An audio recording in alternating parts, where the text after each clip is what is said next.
Hello learners, myself is Dr. Arvind Kumar Dubey. We are recording videos related to TS4. This is second video whose topic is Historical Evolution Part 1.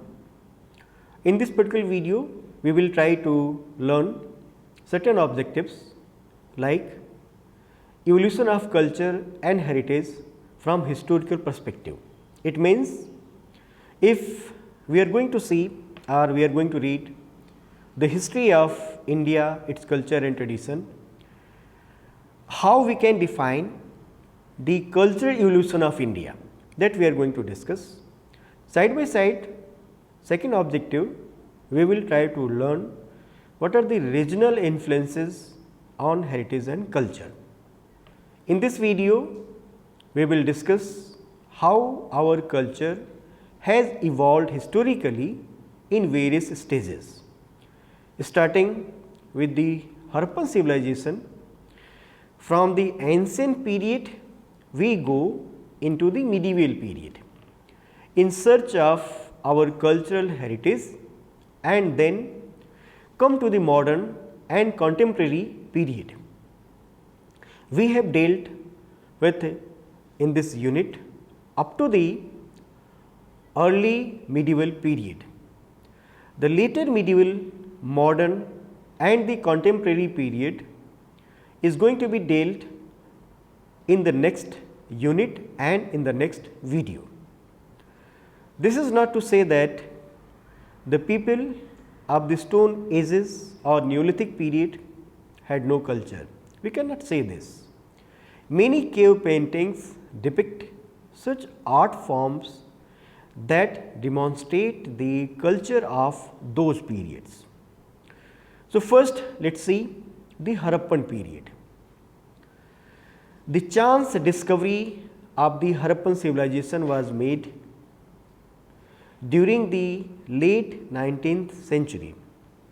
The fact that it was the ancient most civilization of India and contemporary to Mesopotamian, that is the ancient Iraq and Egyptian civilization, however, determined only in the early 20th century. It was a 5,000-year-old civilization and represented an advanced level of cultural development during an epoch when iron was still not discovered and bronze was used for making tools, implements and arms. The Harappan script has not yet been deciphered. So, our knowledge about this civilization is based mainly on archaeological findings.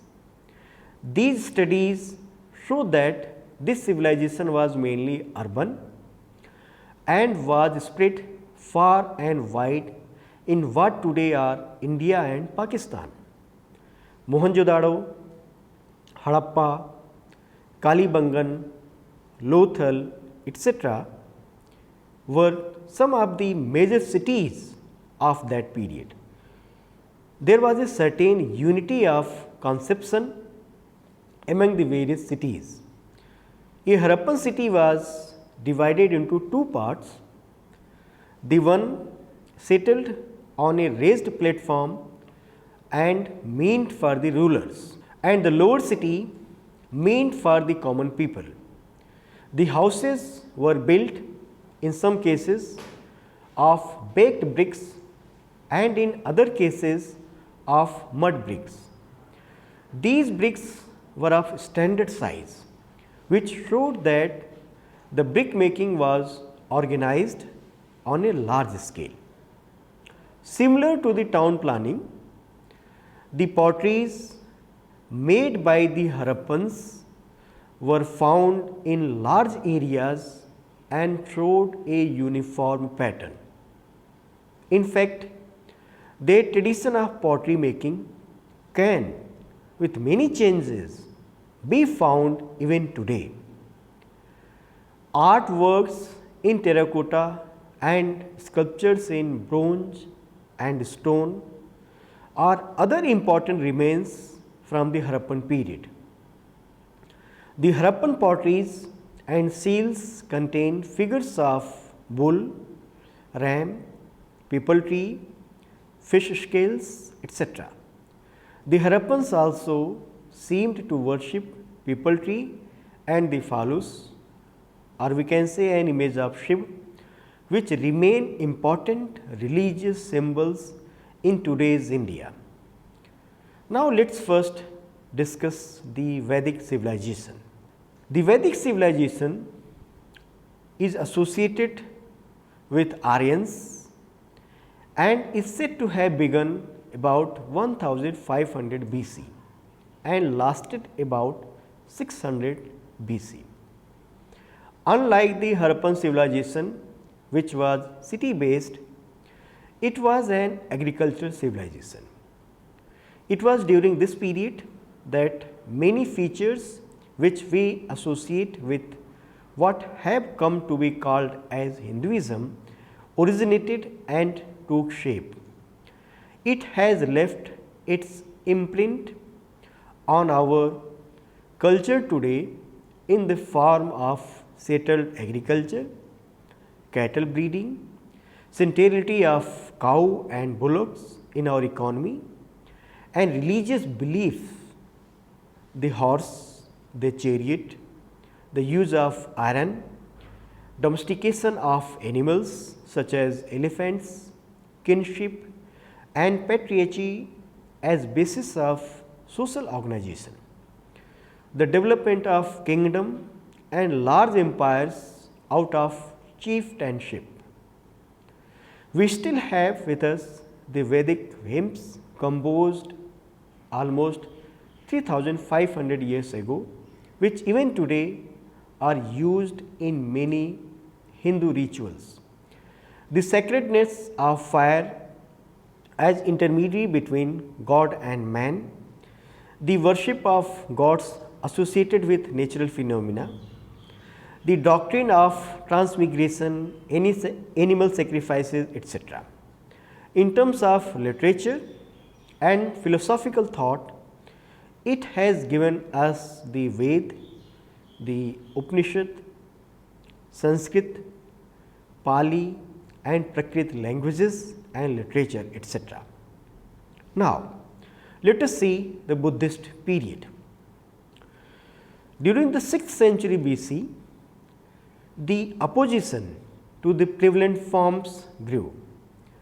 New religious ideas which were heterodox in nature arose. The reasons for their emergence we can understood by understanding certain points, like first point is the Vedic rituals had become most elaborate and cumbersome for most social groups. Second point is, since the Brahmins were the executors of these rituals, their domination over the other groups was becoming established.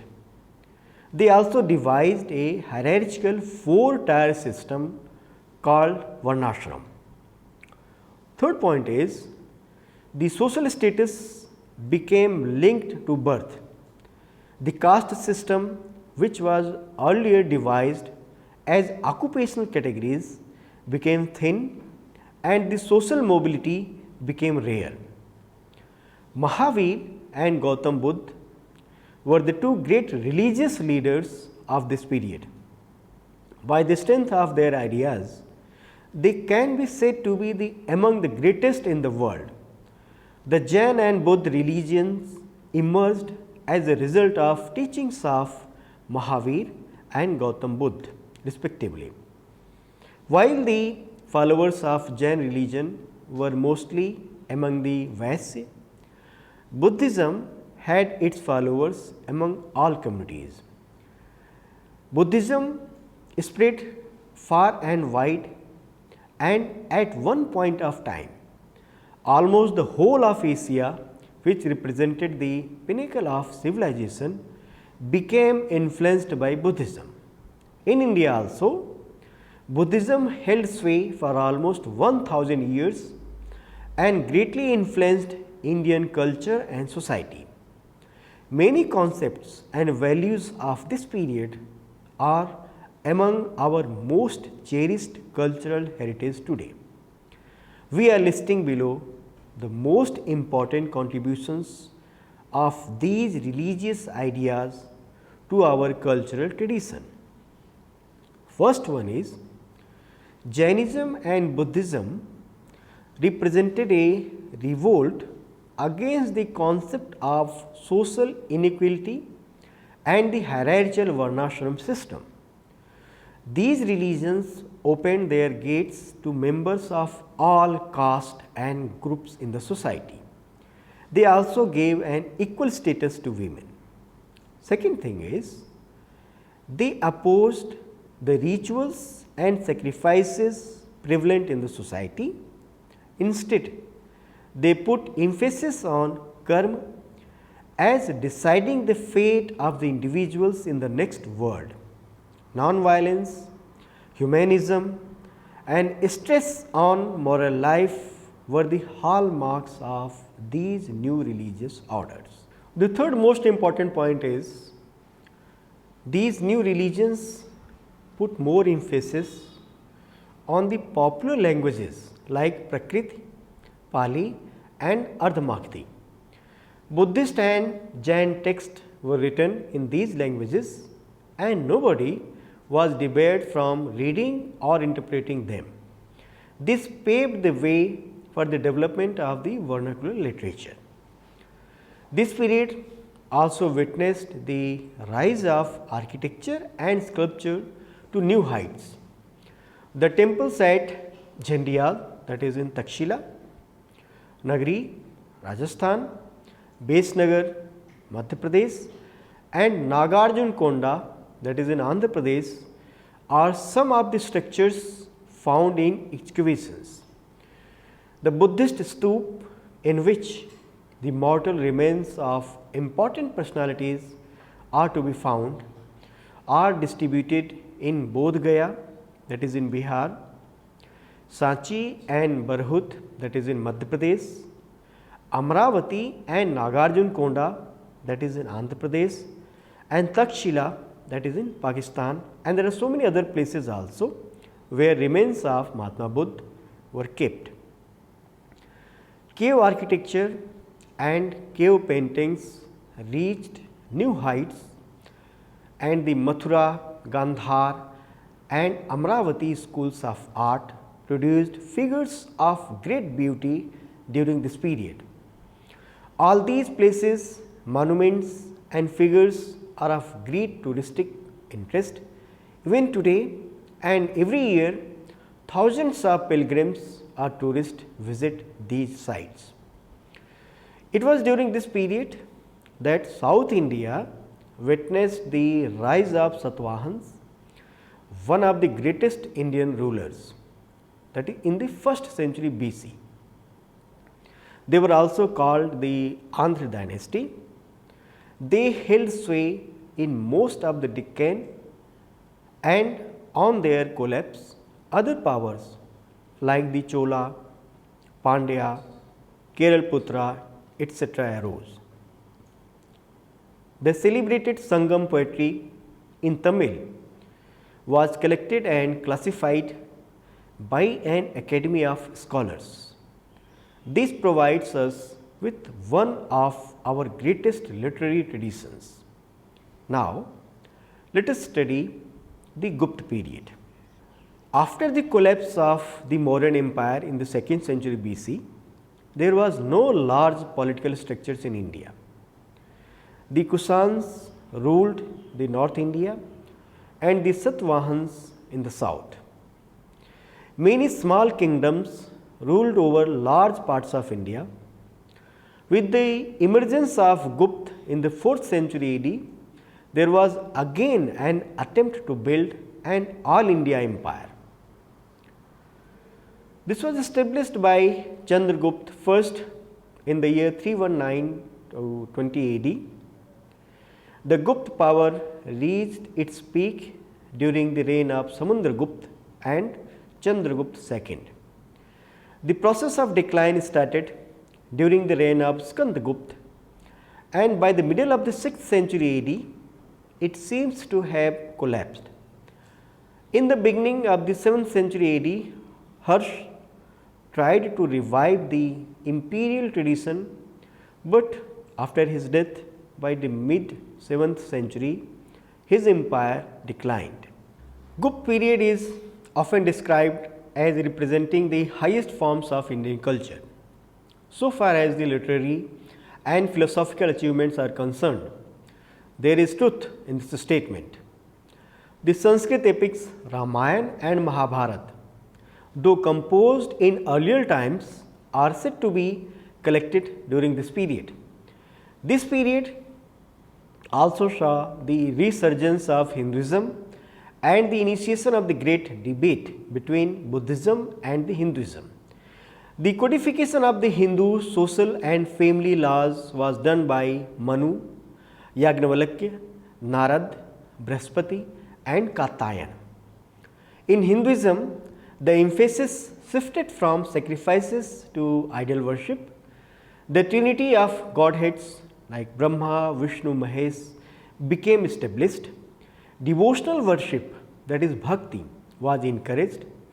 A division between Vaishnavism and Shaivism occurred. The Hindu thinkers developed a cyclic theory of time, according to which the Kalp was divided into 4 ages like Satyug, Treta Yuga, Dwapar Yuga and Kali Yuga, and at the end of which the universe is going to be recreated.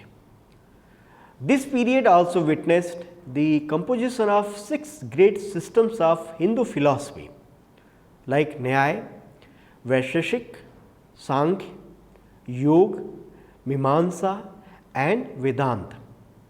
The Purans, the Hindu religious texts and historical sources, were also composed in this period. Great developments took place in the field of Indian astronomy, astrology and mathematics. Aryabhatta and Varahamihir were some of the great astronomers of that period. Kalidas, the greatest of the Indian literary figures, composed his poetic and dramatic works during this period. His epic poem Kumar Sambhav and Raghuvans, the lyrical poem Meghdut and the great drama Shakuntala are considered among the greatest of the world literature. Later on, Shudrak, Mrich Katika, the Banabhat, written Harsh Charit, contributed to this great literary tradition. The fables of Panchatantra by Pandit Vishnu Sharma were collected and scripted. Vatsayan's Kama Sutra, the world famous text, was also written during this period. In terms of architectural or sculptural developments, the Gupta period was also very significant. Now, let us see the early medieval period. If we take the period from the decline of the empires of Gupta and Harsh to the early 16th century, we find the following developments in the cultural spheres. First development is, we can say, this period saw the decline of Buddhism and rise of Hinduism, led by the great South Indian religious figure Shankara, whose period is from 788 to 820 AD. He was born in Kerala and developed the philosophy of Advaita. That philosophy is monism. He travelled extensively in the country, engaged the Buddhist scholars in debates, founded a religious order and established 4 seats of Math, one in Badrinath, second in Badrinath is in the north, Sringeri in the south, third one is Puri in the east and Dwarka, that is the fourth one, in the west.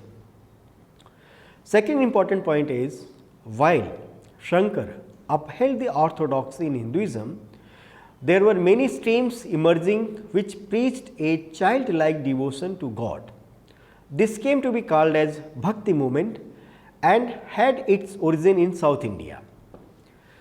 The Nayanars and Alvars, considered to be the first Bhakti saints, were already spreading their movement in the 8th and 9th centuries at the same time when Shankar was evolving his monastic philosophy. These saints rejected monism, caste system and the ritual worship.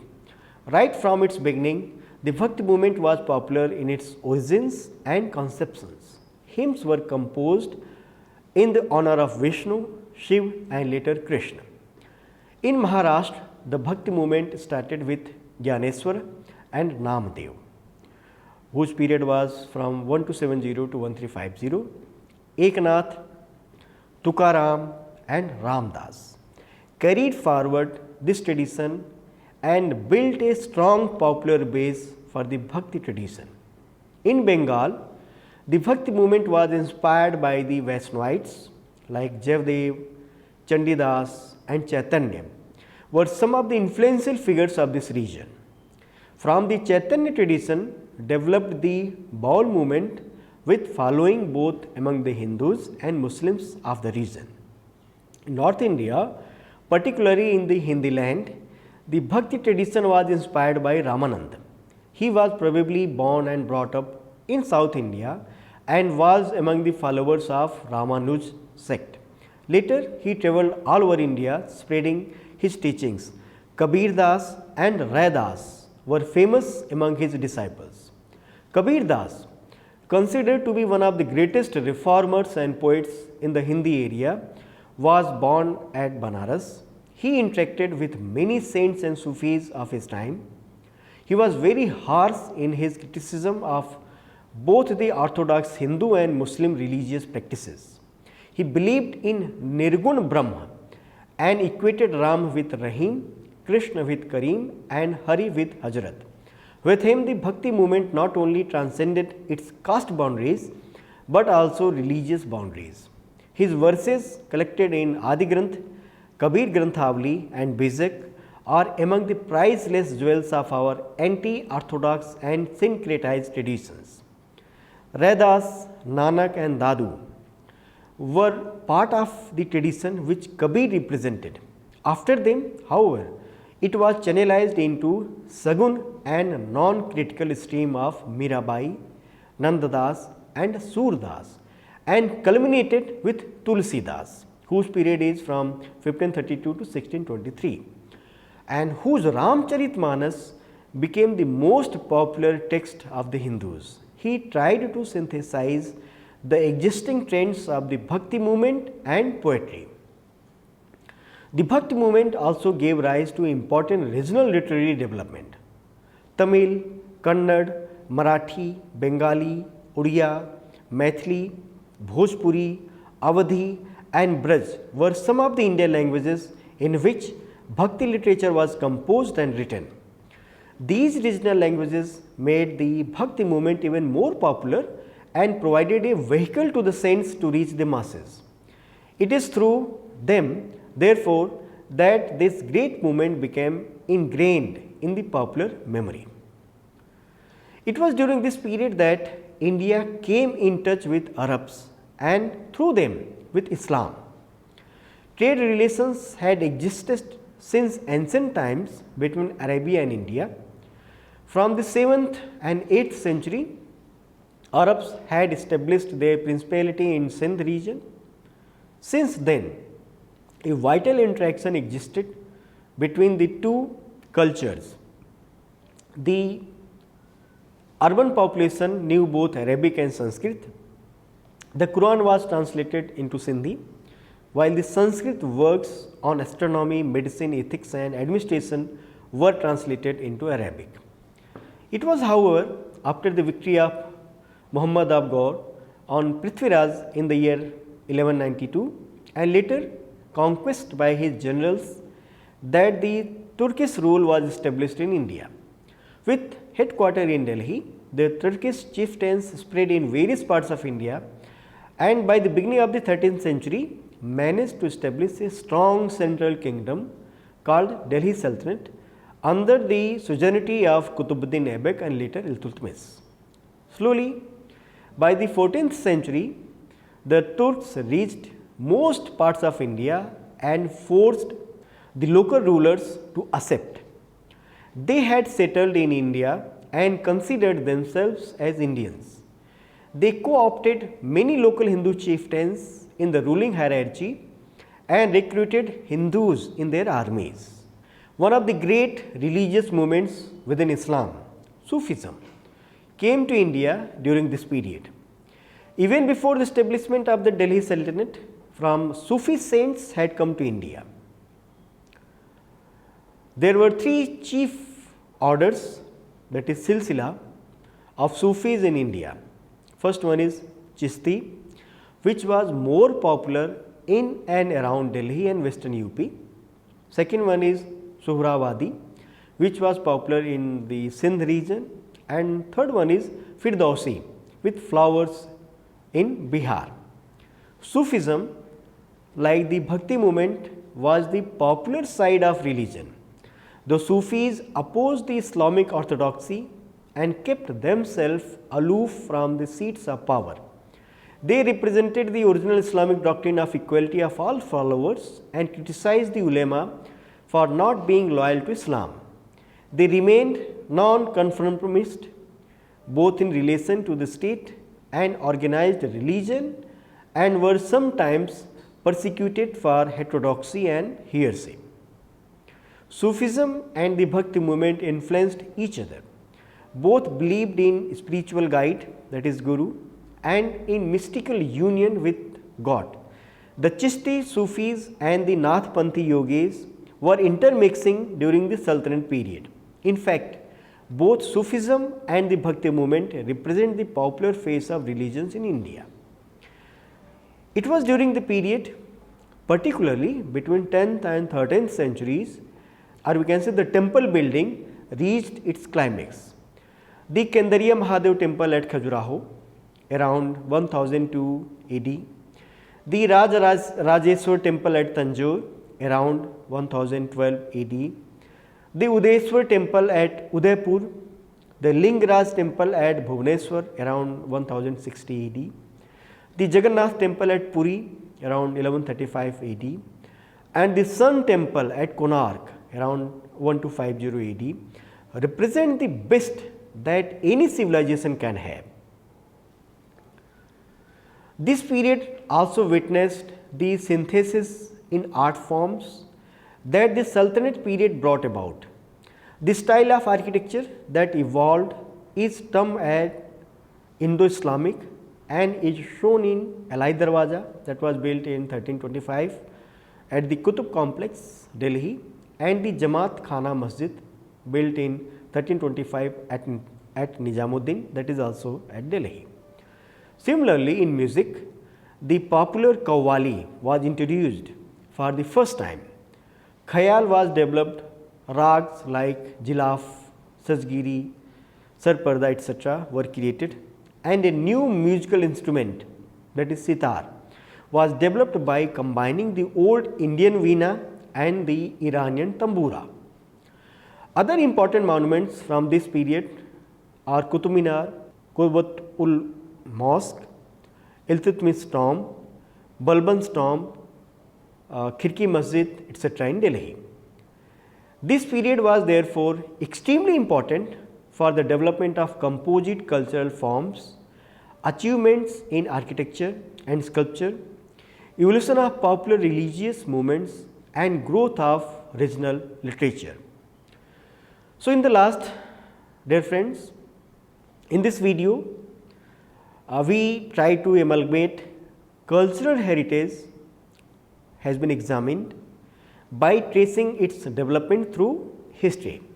In this video, we have limited ourselves from Harappan period to the early medieval period and shown that the Indian cultural tradition has advanced by internal and external dialogues and by incorporating features from diverse religious, ethnic and regional traditions. Thank you.